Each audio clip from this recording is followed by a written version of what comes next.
Donovan Mitchell became the center of attention late in the game, flipping a switch in the fourth quarter. After a quiet first half, he erupted for 19 of his 21 points in the final period, hitting tough shots and pushing the pace every chance he got. His scoring stretch didn't just close the gap, it completely reignited Cleveland's confidence.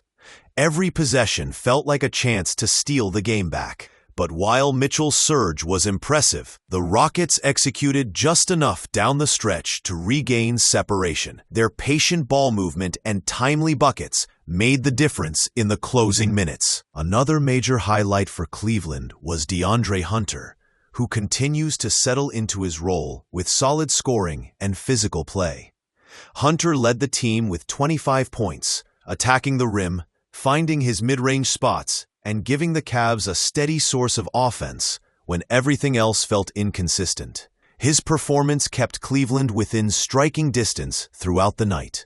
The Cavs' defense also tightened up in the second half, forcing turnovers and slowing Houston's transition game, but the Rockets responded with efficient late-game possessions that helped them control the clock and protect their lead.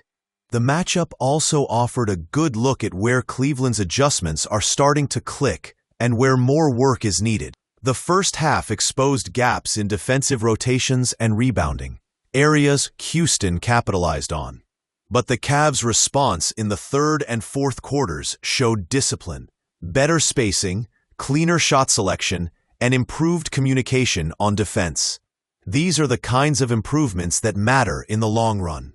Especially as the season builds toward tougher competition. Games like this are less about the standings and more about learning who can step up when the pressure hits.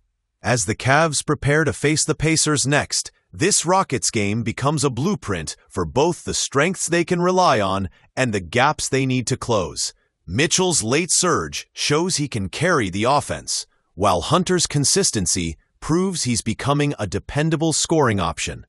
The key now is putting together a full 4 quarters instead of playing from behind. The Pacers bring speed, spacing, and sharp ball movement, so Cleveland will need early energy and tighter defensive execution.